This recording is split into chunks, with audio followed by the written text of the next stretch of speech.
दूसरा दिन आ जाए। इतनी बड़ी तादाद में आप लोग बैठे हुए हैं दूसरे दिन भी, ये अपने आप में एक संदेश है। राजस्थान सरकार हमेशा एमएसएमई के साथ आपको, पहले भी हमने प्रयास किया जब कोरोना था तब भी, आगे भी आपका पूरा कैसे आपके जो योजनाएं हैं, जो आपकी सोच है, उनको हम लोग हर बार बजट में शामिल करने का प्रयास करते हैं। आप इससे अंदाजा लगा लीजिए कि जब सरकार बनी थी हमारी और 2019 के अंदर ही हमने एमएसएमई को लेके एक्ट पास किया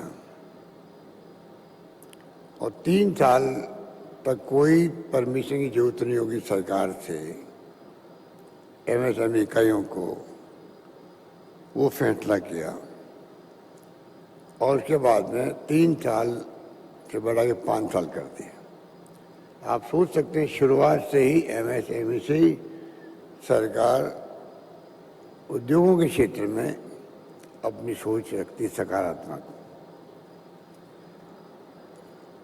एमएसएमई का इतिहास ही बहुत शानदार रहा है। जब पंडित जवाहरलाल नेहरू आज़ादी के बाद में प्रथम प्रधानमंत्री बने तो प्लानिंग कमीशन की स्थापना की गई। वो दूरदृष्टा थे, उनकी दूरदृष्टि थी कि उस वक्त ही प्लानिंग कमीशन बना, उस वक्त ही वो तमाम संस्थाएं बनी, आईआईटी, आईआईएम, एम्स, बड़े बड़े कल कारखाने लगे। और मैं सोचता हूँ अगर वो उस वक्त में ये फैसले नहीं होते देश के लिए तो आज भी हमारा मुल्क दूसरे विकसित राष्ट्रों की तरफ देखता रहता, पाकिस्तान की तरह। नींव मजबूत हुई तो आज उसमें से निकल के आए हैं टेक्नोक्रेट, उसमें से निकल के आए मैनेजमेंट के लोग, बड़े बड़े कारखाने लगे तो उसमें से रॉ मटेरियल मिलता है एमएसएमई को भी। और आप सोच सकते हैं कि एमएसएमई परिभाषित भी पहली बार प्लानिंग कमीशन के माध्यम से की गई और एक आधार बना करके जो सोच रखी गई कि एमएसएमई छोटे उद्योगों के लिए क्या क्या सुविधाएं मिले, क्या प्रायोरिटी मिले, कैसे उनको लोन मिल सके, ये तमाम जो है यूपीए गवर्नमेंट बनी तो कानून पास कर दिया। अलग विभाग पहली बार बना एमएसएमई के लिए, तब और महत्व मिला और तमाम बैंकिंग सिस्टम हो, शेड्यूल हो, सबको ये लगा कि प्रायोरिटी में एमएसएमई को देनी है। एमएसएमई की परिभाषित जब पहली बार हुई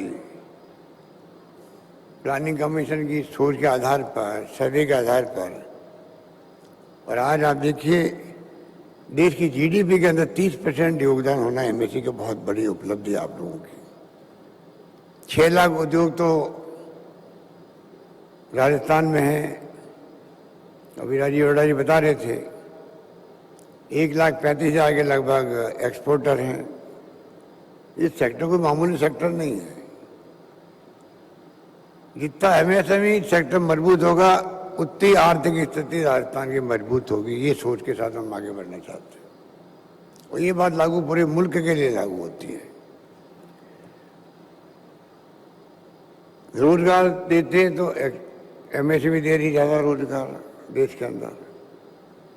एक्सपोर्ट हो रहा है तो एमएसएमई के माध्यम से हो रहा है।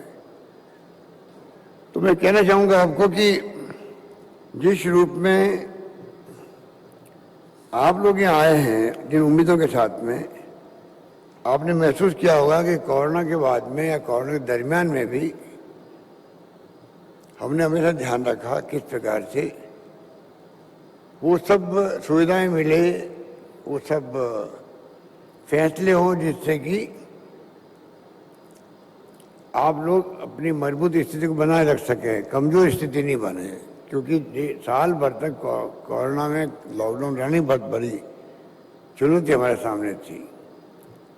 हमने आपके, क्योंकि प्री बजट मीटिंग हम करते हैं तो उसमें आप लोग भी आते हैं, हर सेक्टर के लोग बुलाते हैं, और जो सुझाव आप लोग देते हैं उसके आधार पर फैसले भी करते हैं, बजट प्रस्तुत करते हैं।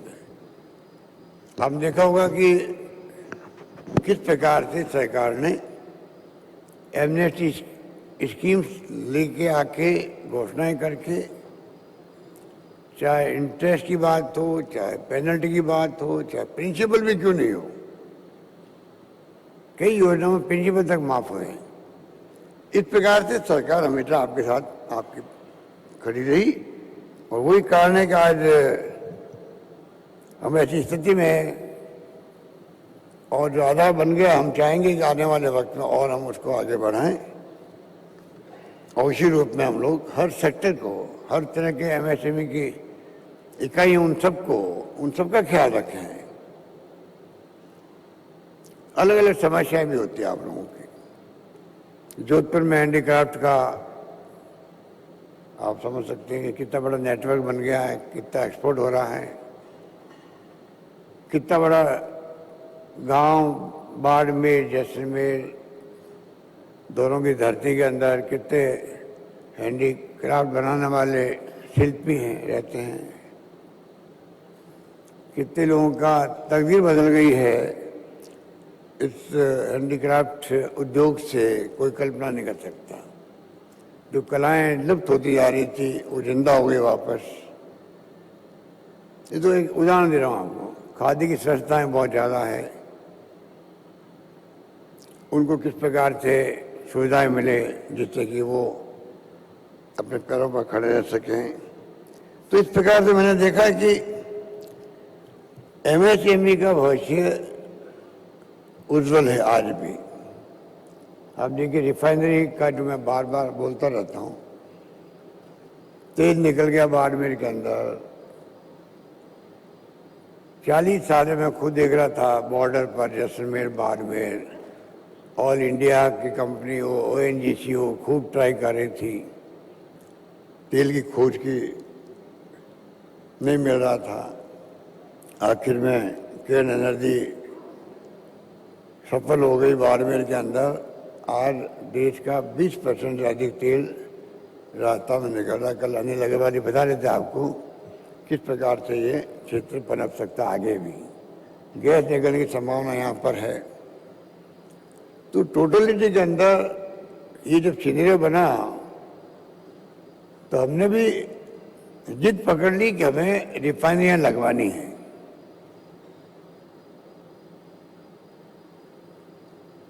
मुरली देवड़ा जी मंत्री थे, कोई मंत्री रहा हो, हमने पीछे छोड़ा ही नहीं। डॉक्टर मनमोहन सिंह जी को, मिसेस सोनिया गांधी को, जब मौका लगा रिफाइनरी लगनी चाहिए राजस्थान के अंदर, क्योंकि अकाल सोके पढ़ते पढ़ते सदियों से हम लोग भुगत रहे हैं। पीने का पानी नसीब नहीं होता है। लेकिन इंदिरा गांधी कैनाल आज़ादी के बाद में गोविंद वल्लभ पंत आए और जवाहरलाल नेहरू जी के वक्त में ये बननी शुरू हो गई। तो आज कई जिलों में पीने का पानी मिल रहा है। एआरसीपी की योजना हमारी ठप पड़ी हुई है। ठप क्या पड़ी हुई है? स्लो है, अभी राष्ट्रीय परियोजना घोषित नहीं हो रही है।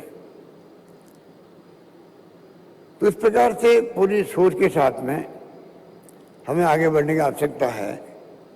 और तेल निकल गया रिफाइनरी आखिर में डॉक्टर मनमोहन सिंह जी के वक्त में स्वीकृत हो गई। हमने शिलान्यास कर दिया। मिस्टर वीरप्पा मोइली मंत्री थे केंद्र के वो, और UP chairperson Mrs Sonia Gandhi आ गई।